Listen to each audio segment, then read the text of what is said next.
Welcome to Focus Today. We don't have a couch yet, but we will soon because we are redoing the set here. Yes. And just in a little while, you're going to see a new set. And we may have to put a couch on it where I lay down, and then Patrick Doyle from Veritas Counseling has the funny little chair with the notepad and the clipboard, and he's sitting alongside of me, and he's asking me weird questions about my life. Hey, welcome to Focus Today. Patrick Doyle's in the house. And so we're kind of in a virtual sitting on the couch with you. Hi, yes. How are you? I'm good. Of all topics, you would have to bring this one to the table because I would assume this is the root of about every marital issue you deal with. It's called hard hearts. Absolutely. I've said it before, but a hardened heart is the one reason any any relationship fails. Right. No matter what kind of relationship it is, if you have one person with a hard heart and somebody with a soft heart, you can't make progress. But if you have two people with a soft heart, you could overcome anything. Okay. Wouldn't be easy necessarily, but you could do it. Hard hearts are acquired? Yes. Or you're born with them? No. Well, you are kind of one of the analogies I was going to use is like, you take little kids for an example. Yeah.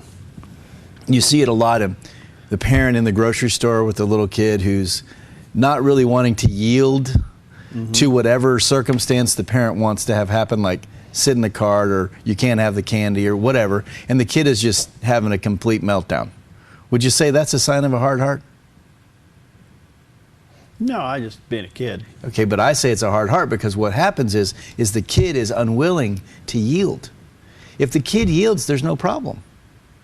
It's not like the parent is asking them to do something absurd, but to the kid it seems absurd because they believe that the best thing that could ever happen was that I would get that candy, and if I can't have that candy, then I'm gonna not be okay. So that's an extreme example of what we do in a more sophisticated way all the time. So if you don't get what you want, your heart can become hardened. And one of the reasons I want to talk about hardened heart is because when you talk about the hard heart, people generally take that to the extreme. Somebody who's really bad, somebody who's it's really obvious. But the vast majority of people who suffer from hardness of heart suffer at much milder levels, like me, or like somebody that's listening. Because your heart, I might have like certain areas where I'm pretty hardened, and other areas where I might be okay. Right? So certain people I might harden up to. And I might have a good reason. They might be unkind people. They might be difficult people. But so I don't want people to think that hardness of heart is just, extreme. It's like anything else. There's all kinds of, there's a spectrum. And so one of the things I want people to do today is kind of look at yourself, see where you're at.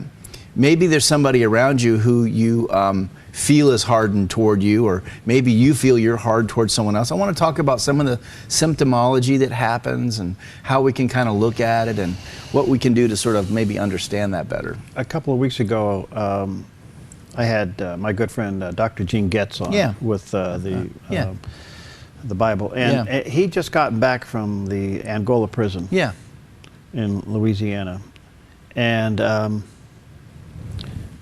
the stories of guys who were cold-blooded murders. In fact, they just as soon kill you than look at you. I mean, I don't know how much harder. I think hardness of heart mixed with demonic forces is probably the most dangerous combination you can get. And yet, they're confronted with the gospel in a variety of ways, whether it's through teaching or just somebody caring for them, or however it was expressed to them, and that thing just melts. So the good news, let's fast forward. The good news is, God can take the hardest of hearts and change it. That's right. Okay, so I want to jump up there and then come back, because a lot of people are probably living with somebody, may not be that hard, but there is this subtle hardness that just doesn't seem to break. And what you said is really important, is God is the one who does the softening. And that's the thing I see in marriage a lot, is the spouse is the one who's trying to do it. The spouse is trying to be the one who softens the other person's heart.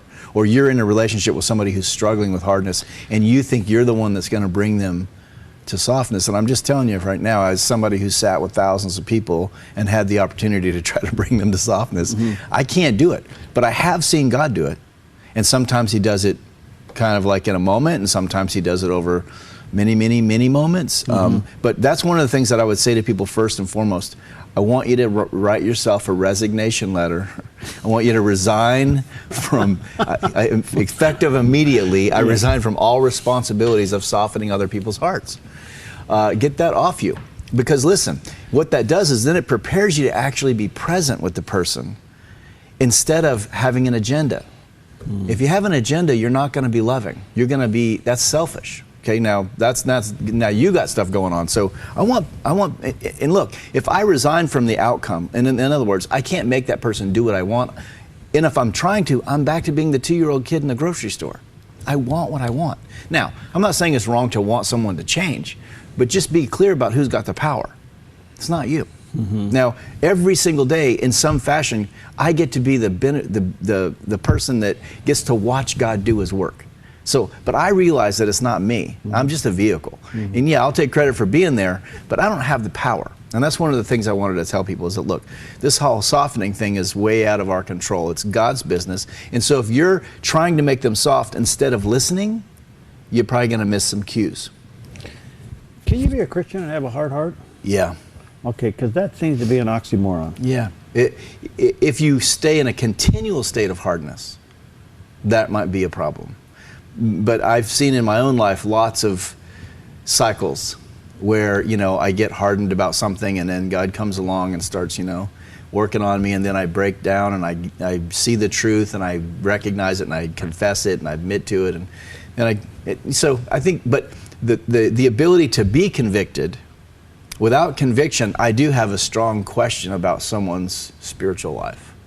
You know, I don't care how many Bible studies they go to or how many sermons they preach or how many degrees they have or how much knowledge they have. If you're not convictable, then you might not be a Christian. And I myself have seen that 1,000 times if I've seen it once. Is somebody with all the veneer but none of the insides. They don't have conviction and they don't have comfort. Those are two things God said he would give us through the Spirit. So, you know, I've said it before, but I don't base my understanding of someone based on the fruits of the Spirit. Because, you know, love, joy, peace, gentleness, kindness, self-control, those things, because all of those can be faked. But what you can't fake is being convicted, being softened, being comforted. Okay, we'll take a break here in a second, but when we do come back, I want to deal with the signs of a hardness of heart, or the developing signs. Yes. And it may be you notice yourself hardening. Yeah. I mean, it's easy to see it in somebody else. Oh, absolutely. You know, but it's maybe yourself. And there's an old song. If Peggy's here, she could probably sing it like that. But it was called something like "Move Me with Your Spirit Once Again." It's been so long since I've been moved within. Yes. And I don't remember the rest of that. But the point being is, when's the last time you have come into the presence of God and you were moved? Yeah. No words were spoken. No nothing else. Just the Spirit of God. Something happened. Yeah. And if that hasn't happened in quite a while, I would say there's probably some plaque on your heart. What do you say? I would say that's very true. And that's one of the things that I will talk about when we come back. But one of the signs is that you're emotionally, and when I say emotionally, I mean in a broad spectrum, blunted. You don't have real expressiveness. You're very narrow in your ability to express things. You don't feel things at a deep level. You don't have great joy. You don't have great sorrow. You're in a very narrow band. And that's one of the signs of hardening, which people often see as good because the person doesn't have extremes. Yeah.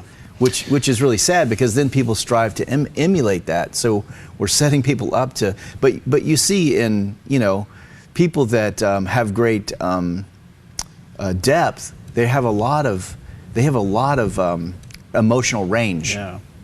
You know, the other thing I've noticed, people who have somewhat of a prideful hard heart, you probably have they're hard and they know it and they kind of like it. Yeah. It's their identity. Yeah, exactly. It's their badge. Boy, when they fall, you just got to back up and give it a lot of grace, because and you have to help them. Right. You could really rub their nose in it. You could. You got to help them back. Okay. All right, we're dealing with hardness of heart. I'm sure you've have had that problem, so you're welcome to tune out. But those of you who are being convicted to stay with us, stick around. We'll be right back.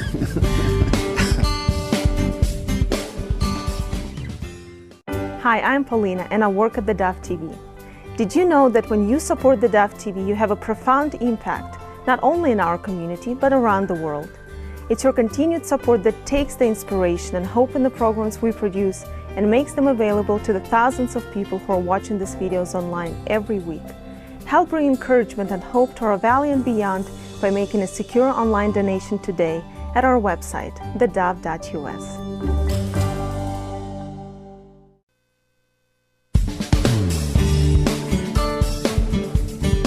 All right, we're back with Patrick Doyle, Veritas Counseling, and we're dealing with the subject of hard hearts. And you may want to do a little spiritual thermometer check today, or stethoscope, and see what your heartbeat really is. Because, you know, hey, look, you just can't go through this life without becoming crusty. Yeah, particularly. There is so much barking at you that can upset you. And I think that one of the great contributors, and I think it's a spiritual cancer of our day, is cynicism. Yeah.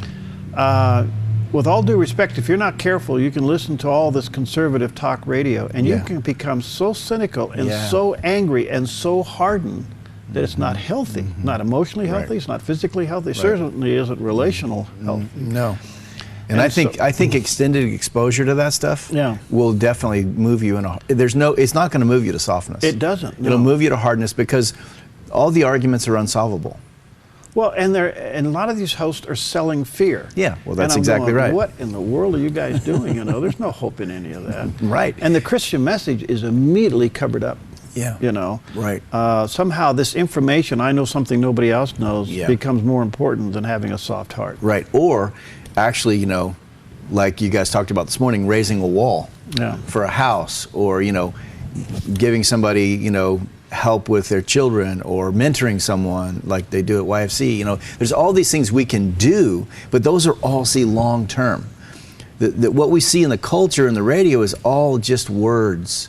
There's no real action behind it. And so when you see Jesus walking the earth, you see him involved over a long period of time. He's not grandstanding. He's not, you know, doing radio interviews. He's with people. He's moving. He's touching. He's feeding. He's, you know, consoling. He's correcting. He's involved. It's not from a distance. He's in it. All right, so let's do a little self-examination. How do we know if we're slowly hardening? I mean, we may sense something's not right, but we're writing it off as the other person caused it. Okay, so I sin every day. No, you're Patrick Doyle. You're not allowed to do that. I got news for you. We'll do a show with Catherine sometime, and she, you know, she can confirm all this stuff for you. So, but so I sin every day, but if I only confess once a quarter, what's going to happen? There's no other thing that's going to happen except for I'm going to harden, because to stay in a place where I know I'm wrong, or I'm out of step, or I'm inappropriate or whatever, I'm going to have to build a wall of denial against the truth. Okay, so the walls we tend to build, we tend to build walls of rationalizing. We tend to build walls of justifying. We tend to build walls of minimizing. We tend to build walls of outright denial. We tend to build walls of spiritualizing. Okay, those are like the 5 major things that we do. Wow. Okay, so minimize, justify, spiritualize, minimize, deny. Okay, so having an argument with someone, right, and they say something that I kind of know is true, and then I'm like, oh no, I'm not gonna, then I do all these mental gymnastics, and then by the end I'm convinced that I'm right. And in that process, what I've done is I've shut myself down to the truth, and I'm living in a lie. Now, where does God live? In the truth. Not in the lie. So he keeps calling me back into the truth. Okay, so God doesn't, so when I'm in denial, that's moving me away from God, because God doesn't live in anything but the truth, right? So here's what people say to me all the time, well, how do I know what the truth is? Where the peace is. Yeah. So here's the other thing, is that requires you, I say this all the time in my practice, Perry, you have to disconnect. You have to get to I mean, here's the God of the universe in the form of a man on the earth. I mean, this is Jesus is God. He created light, right? And he's saying to his disciples, I got to get out of here, guys. I got to go to a quiet place. Mm-hmm. He was God, and he needed to go to a quiet place. Mm-hmm. I mean, so what do you think my need is? Okay, but it's getting increasingly difficult. Yeah.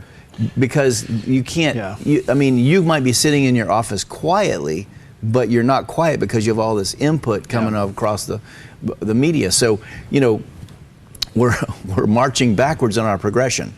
You know, we're progressing by marching backwards. I don't know how that's going to help long term. So I have to get to a quiet place so I can start to sift through all that chatter that's in my heart, that's in my head, so I can discover what really is true in here.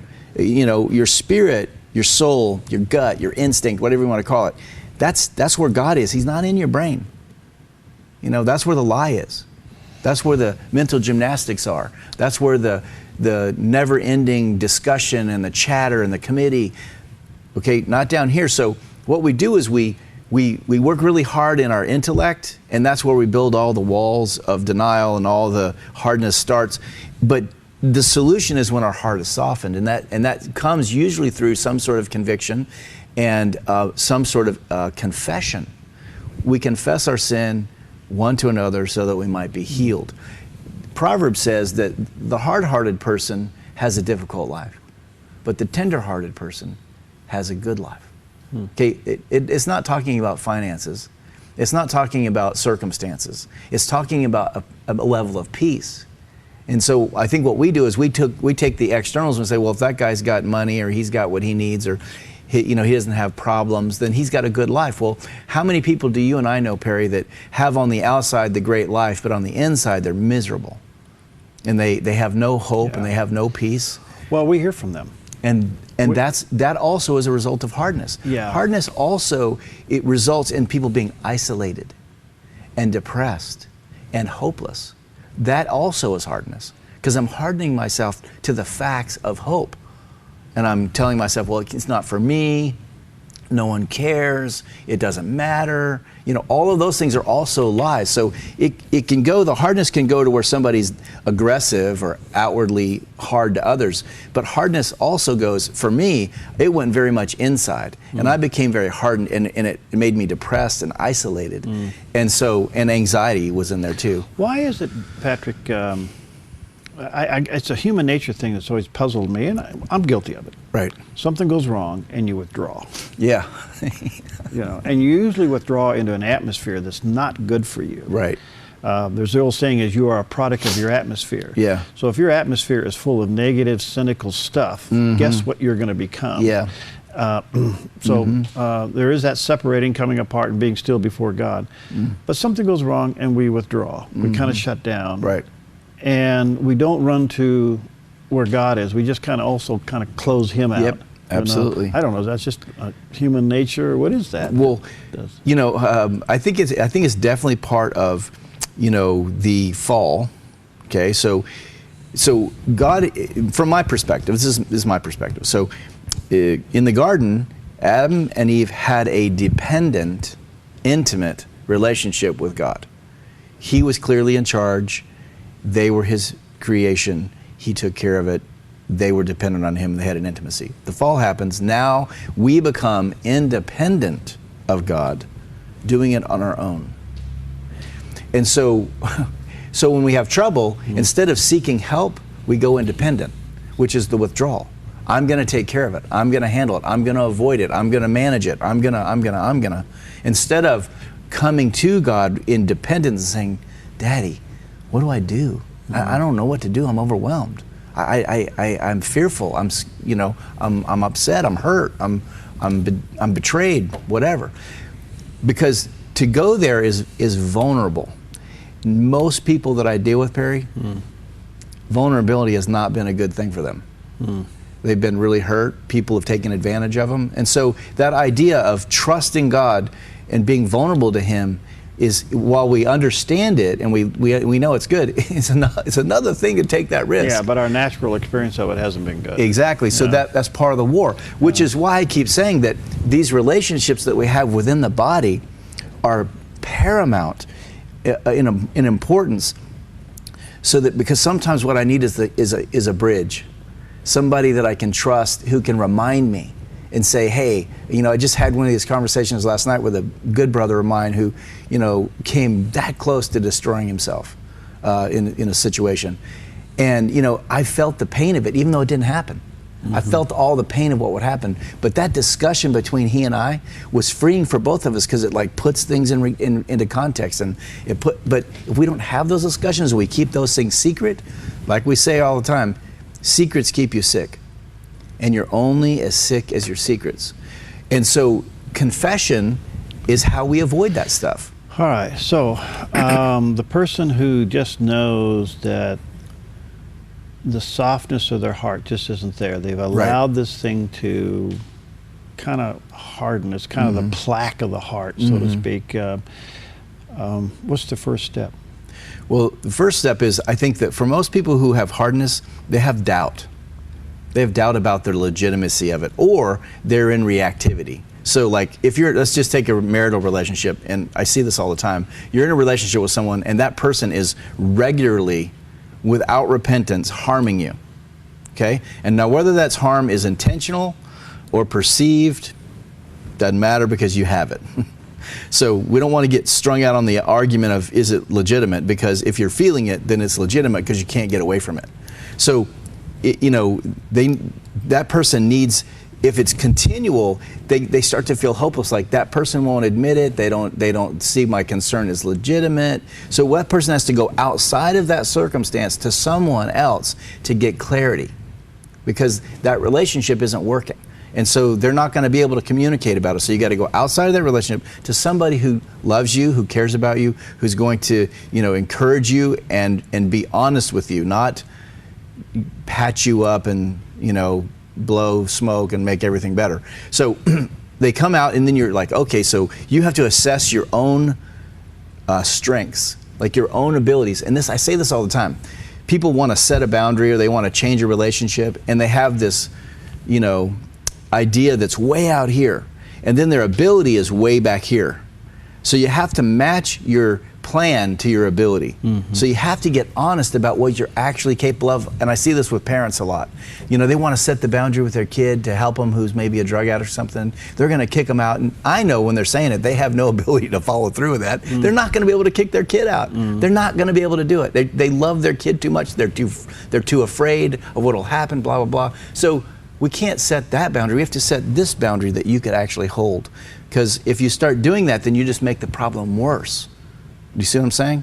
So one of the first things that people have to do is get an assessment of where things are at. And if you're in a situation where you have very limited input internally, you're going to have to get that from somewhere else. And I think one of the gauges there is, do you have peace in the midst of the storm? It's possible. Jesus went to sleep in the boat, you know.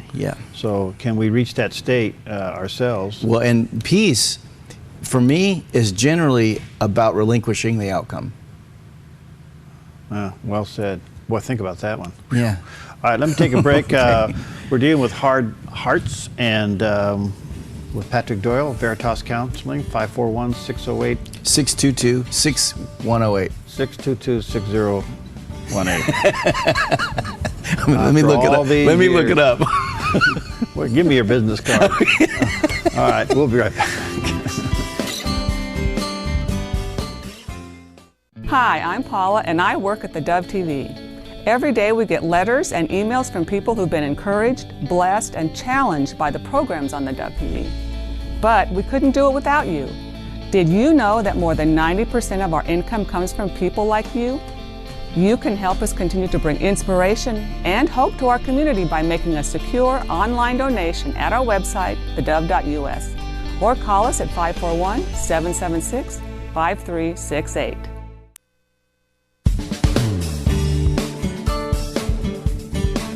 Okay, we're back with Patrick Doyle. He heads up Veritas Counseling. I got the phone number right. It's 541-622-6018. That's the number to his office. But we're talking about hardness of heart, which is really a big issue. If you don't get this corrected, it not only will destroy relationships, but physically, emotionally, and spiritually will take its toll on you as well. And I don't think we realize that we have this corner in our spirit, in our heart, that's hard, that we haven't relinquished to God. Right. So in some ways, it's dealing with, have you totally surrendered to God? Yeah. I mean, Ultimately. okay, take a non-believer, you get that. Right. And Yeah. you manage that in a way that you expose them to the gospel and let God do his thing. Yeah.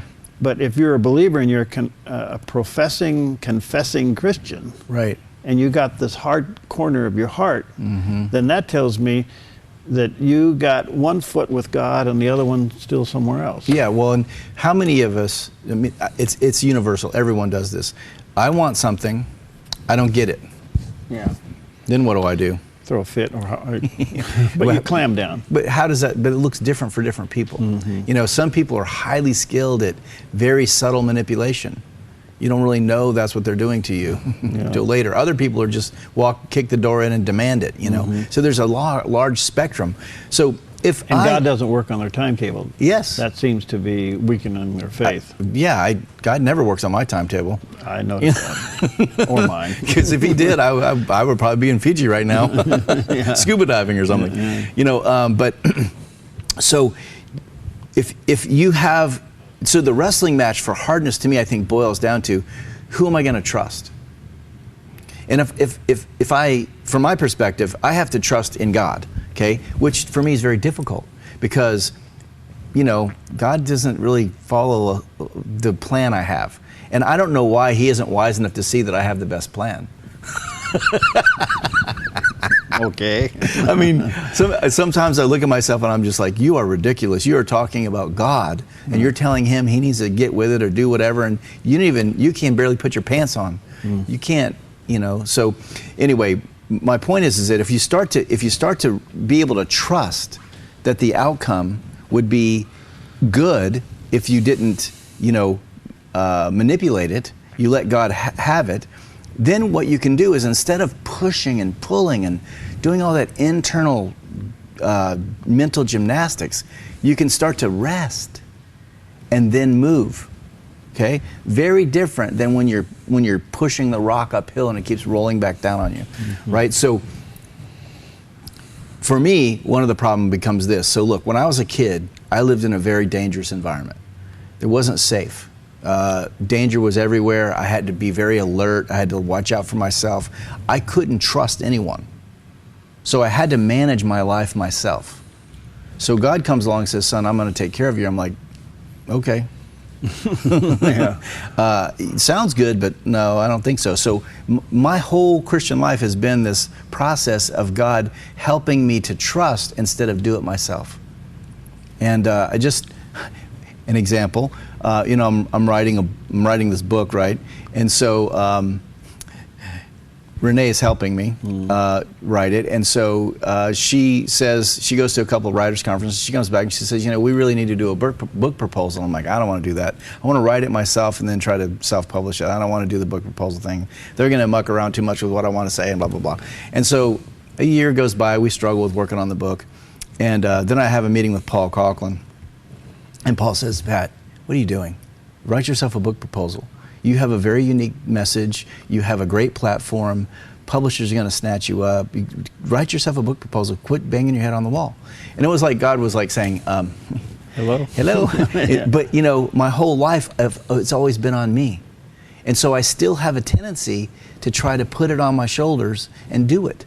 It's my first tendency. And God in his mercy just keeps working with me, just keeps working with me. So now we're writing a book proposal because it'll probably get done within this century now. Yeah. And so, but you see, why did I not just submit to that? Would that be a sign of my own hardness? Yeah. Yeah. And see, it's subtle. It's not the overt stuff, and it's not bad. I didn't, you know, except for, you know, spending a bunch of time, you know, trying to do something that I'm not very good at. But so if I could surrender that more quickly, I might be further along in the process. Yeah. But here's the thing. God's not up there with a clipboard going, well, you know, you didn't do that very fast, or, you know, that wasn't, you know, he's like, no, he's moving me at exactly the right pace. So a lot of times when I get hard, it's because things aren't going the speed or in the depth or the way that I want. So if we talk about hardness as it relates to God, I think one of the main places that starts is when things don't go the way we think they should. And listen, many people experience very profound hurt, and God doesn't stop it. I experienced a lot of it. Yeah. I talk to people every day that experience it. But he does use it. Yes, but that doesn't mean he's not involved. Yeah. So your only hope is his redemption of it, not his prevention of it. All right, let me shift gears a little bit. Okay. Let's move over to the person who is in relationship with somebody that has a bad heart. Could be a spouse. Okay. Could be girlfriend, boyfriend, whatever. But you have there's just something there that's they can sense it. They can't describe it. It's not. You just a lot of yellow flags going off, and every once in a while it flares up. What do you say to this person? Well, so who's trying to get along with this person? Okay, so one is, I mean, there's all kinds of things that are embedded in that. We could do like 2 shows on that, and maybe do some role playing. But so the person who has a hard heart, and you keep trying to deal with it, but you keep getting blocked. You know, they don't accept it. They don't say whatever. So or it doesn't seem to register. Right. So one of the things I say to people all the time is stop talking about it, particularly in a marriage relationship, because if you've talked about it 10 times or 5 times and it's mute now. You've got nowhere. Yeah. As soon as you start talking about it, they're going to shut off. They're going to do their minimize, justify, rationalize, whatever. And so I say that what you need to do is sit down and write. First, the first thing you do is you sit down and you write how you feel, what's happening to you, not to communicate to them, for you to get clear about what's going on with you. Because instead of you trying to fix it or get them to change, I want you to focus on what's going on with you. So I'm hurt, I'm defeated, I feel, hopeless, whatever, about this issue. So you write all that out, and then from that, you sit down and you write to them how you feel and what you see. I see you shut down in this area. I see that you don't respond in this area. And it's very concrete. So you don't make accusations. You say, when you said this, so it's very behaviorally concrete. When you avoided by saying that, and when you did this, and when you did that. So you document their behavior and say, these things are why I'm coming to this conclusion. And you write it. Now, one of the things, I say this a lot about writing, is it's hard. People don't like it. Every time I suggest this, they get irritated. That's okay. But for 2 reasons. One is you can't have that conversation without problems. Okay. Yeah. Once there's a mediator. Exactly. But when you write it, you can say exactly what you need to say, because you have all the chance to edit, right? Now, the other thing about it is when you write it, you have a record of what you said. So when they start to spin it, you're like, whoa, whoa, whoa, time out. This is what I said right here. So we have a way to keep track of what's going on. We start to build context, in essence. The other thing is that when you're confronting someone, they generally don't want to hear it. And so when you're in the conversation, their defenses are up. A letter can get under the defenses, and so they're in their bedroom by themselves, and they can read that letter 8 times, exactly the same way. But you could never say it 8 times exactly the same way. So it keeps things, things start to get clear, okay? And so the other thing is you can't write it for the purposes of fixing the solution, fixing the problem. You write it for the purpose of communicating, and we're going to trust God for the outcome. Because I've seen people do this. I think a critical part of what you said there is don't criticize. Yeah. Explain. No, exactly. Yeah. And express. Yeah. You're staying with you. This is why I feel this way, because of these behaviors. Okay. It's not you're of this and you're of that, and you should have this and you should have that. And it's you're just communicating, because I see all the time. I see it in my office with couples. They'll be sitting there having a conversation, then one of them will just have one body language, and the other one reacts to that, and then they see that reaction, and then the tone comes up, and then the next thing you know, phew, they're down the road, and in a nanosecond. So that's part of, and if you do that 100 times, I guarantee you, if you go down that same road and have the same bad outcome, your heart's going to get hard. So aren't you dealing with trust here? They just don't trust that person. Yeah, and there's probably good reason. Because in my years of counseling, lay counseling experience, I'm not the pro, don't call me, call 622-6018, is when I find myself dealing with a couple like that, it's amazing to me that the one who's feeling the hardness of heart really wants to love that person fully who has the hard heart. Yeah, it's true. And now they've become hurt because they can't fully love them because there's this hardness there that's preventing it. Does that make sense? Yes, totally. Yeah. So, but many times in that case where you have somebody who wants the hard-hearted person, they want to be close to them, and the person with hardness won't let them for whatever reason. What I see, the mistake that the person with the soft heart makes, they give up and go with it anyway. What they do is they keep pounding. Oh. Well, and I say you make a statement and then you leave it. You don't camp on it, okay? Because listen, their softening is not going to come through you continuing to pound on them. The more you pound on them, and when I say pound, what I mean is because of your frustration, you keep trying to get them to change, okay? You're going to have to put that in God's court. And I would suggest that the person who's in that position, one of the things I say a lot is that, look, what I would encourage you to do is pray and ask God to convict your spouse. If God convicts them, then we won't be having this discussion. But if God doesn't, what are we going to do? Okay, and that's the critical point we want to come back to, because we pray and then get involved again. Which is pretty hard not to, because, you know, we're kind of invested in this thing. Okay. All right, we're dealing with hardness of heart. Patrick Doyle with us, Veritas Counseling, 541-622-6018. We'll take a quick break. We'll come back. We'll deal with that point right there.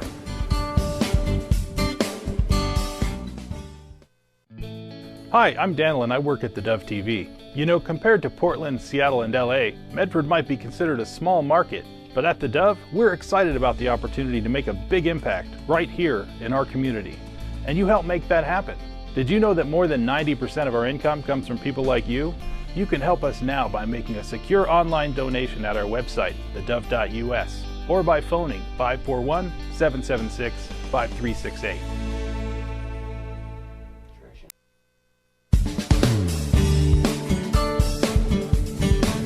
All right, we're back with Patrick Doyle. We're dealing with hardness of heart, and so deal with it.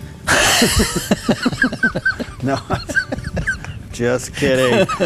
I'm trying to take a hard situation and soften it. Yeah. Anyway, all right.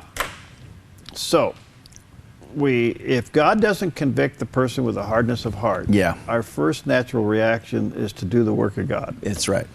And boy, that's like, you know, I remember when I was learning how to fly, and I had a flight instructor that he had almost let me totally kill us both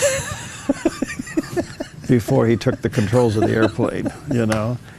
And I thought, boy, that's a great instructor. How else you going to learn? Right. You know. So if you pray and say, God, convict him, and then you go out and start saying things to bring about the conviction, you just threw gas on the fire. Exactly. Well, and you know, again, I get back to the fact that, you know, if that person, whoever they are, becomes your agenda, then you're on the wrong road. Okay. So let God have the agenda. So the prayer I encourage people to have a couple prayers. One is, God, please convict them. The other is, God, how can I reveal Jesus to this person? How can I be Jesus to this person? Not how do I get what I want? How do I get them to be the way I want them to be? How do I reveal who you are to them? Serve them? Yeah, maybe. But again, now I'm also the guy who... Not in the face of abuse. No. Exactly. So you got to have some distinctions there. Yeah. And again, that's why these shows are difficult, because people in all kinds of situations listen to them, and they might misinterpret that. But my point is that if it's not dangerous, then, and again, you live based on your conviction, not on changing them. Mm-hmm. What is God convicting you of? And I would start there, because you can't control them. And you can barely control you. Okay, and a part of that, I think there's another little disclaimer here. That does not mean you become a doormat. No, absolutely not. It does not mean you give up your self-respect. No, the opposite. Because I have seen women, with all due respect, living with a man with a hard heart, for whatever the reasons are, think they ought to just become a doormat. Mm-hmm. Well, and they're told that. Yeah, I know pastors that told them to do that. Yeah, I know. And that's why this book on emotional abuse that I'm writing, and my shows that I've done on that, of all the shows I've done over the 12, 11, how many ever years, that's the show that I've gotten by far the most feedback on, because from a church perspective, we're giving the wrong advice as a rule, because we don't really believe the abuse is happening, so we just send people back into it. And when you do that to an abuser, when you empower an abuser like that, the abuse is going to double. So, because that's a big deal. It is. So, that's why I say if God convicts you to stay in a difficult situation, that's very different than me telling you to do it, right? Because you're not going to have the power to do it if I tell you. But if God encourages you to do so, and I've seen women, I've got a good friend whose wife, he cheated on her 2 or 3 times, I don't remember exactly, but over long periods of time. And God eventually convicted that guy, and he convicted her to stay. That's not for everybody. But it was for her, and now you see this profound redemption because he really repented, and he's a transformed guy, and God has worked him over, and he's a soft guy. That wasn't true before. He was a jerk before. But you can't. The other thing we tend to do is we tend to blanket these situations. And listen, every situation has its own nuances, which is why I tell people you got to talk to somebody that you can trust outside of the system, outside of your conflict, so that you can start to get some perspective, because when you're in it, it's really hard to be clear.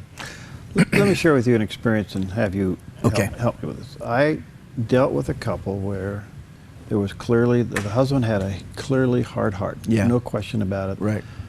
The woman was very soft, passive. Right.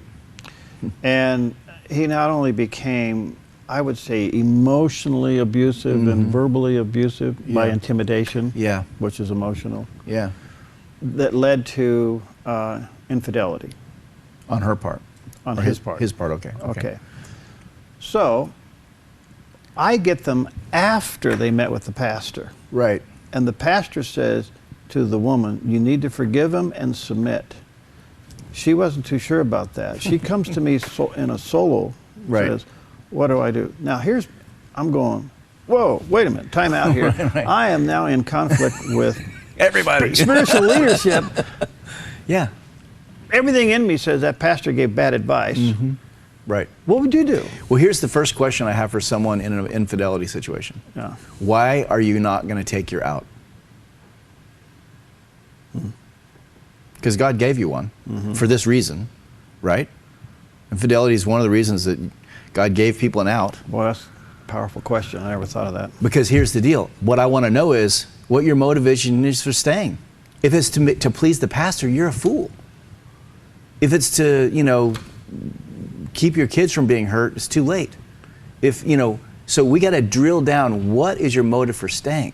If your motive for staying is God convicted me and he's called me to this and this is what I need to do, then I'm all for it. I'll help you. No, the reason they're in front of me is because what the pastor told them didn't make any sense. Exactly. So then, we have to deal with the reality of profound betrayal, breaking of trust. Is it going to be able to be restored? I don't know. Is the person going to be convicted? Do they even have any repentance in them? Do they think what they did was wrong? Are they covering it up? Are they rationalizing, minimizing, justifying, denying, spiritualizing? I don't know. But the instant, oh man, I'm going to just step in it here. So listen, I strongly believe this, so I'll just own it. The church has made an idol out of marriage. So in a situation where God clearly gives an out, we push people back into it because we want the marriage to keep going, because that's what we want. What if God is giving that person an out? Why don't we consider that? I don't want people to get divorced. I'm not interested in that. But people are divorced every day. Well, the church no longer can put all of its legalism in a box and call it, this is it. Exactly. So listen, how many people do I know that are divorced living as married?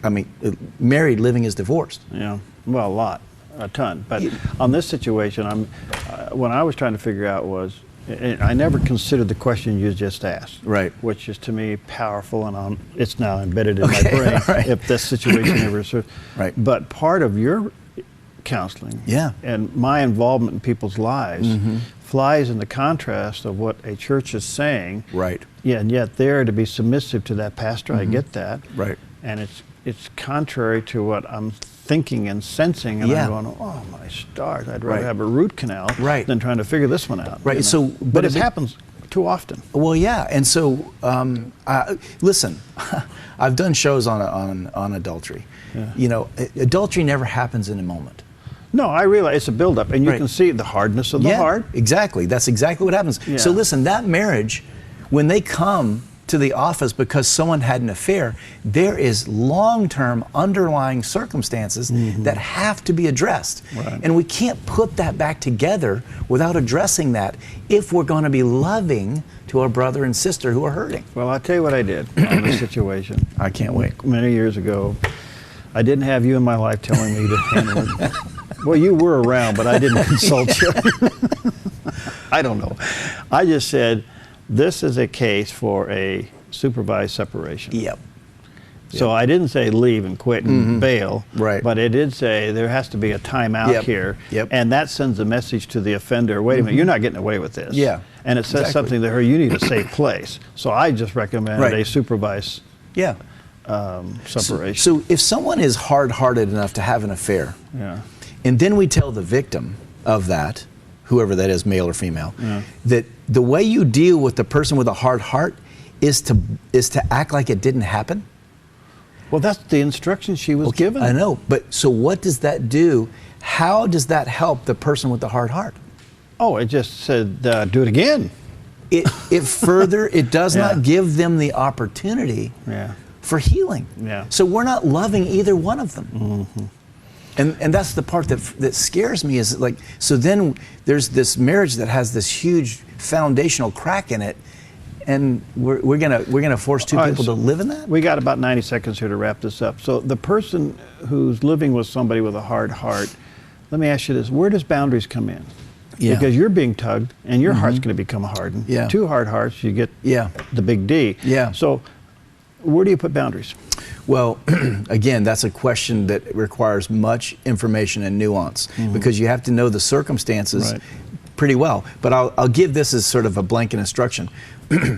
If indeed you're with someone who has a hard heart and they don't see it, what you have to do is set a boundary that is problematic enough to get their attention. Oh, so great point. The point of boundaries is to cause enough pain to put the issue on the table.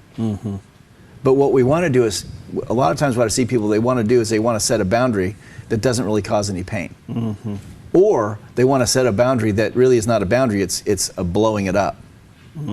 Right? So, and again, there's all kinds of nuances in that about where and how and what the person's strength is and what the other person's tolerance is and where the repentance level is, if there is any, blah, blah, blah. So there's all those things that go into it, and I think that we get in trouble when we start blanketing these things. Yeah.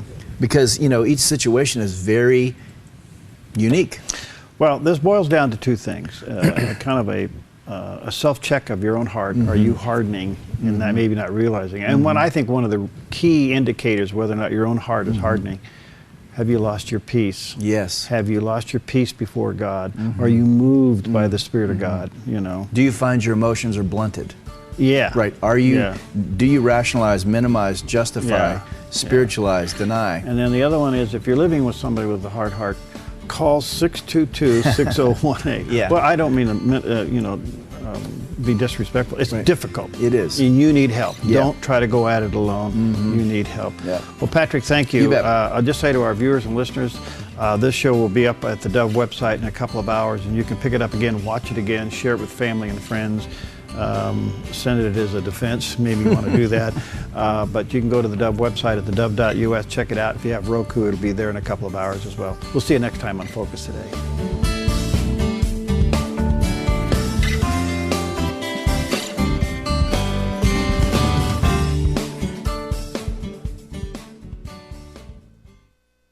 Hi, I'm Jim and I work at the DaFTV. Every weekday between 6 and 8 a.m., our award-winning news and sports team bring you the best morning show around. It's live, it's honest, and it's a whole lot of fun. And you help make it happen. Did you know that more than 90% of our income comes from people like you? You can help us continue to air local programs that share your voice by making a secure online donation at our website, thedove.us.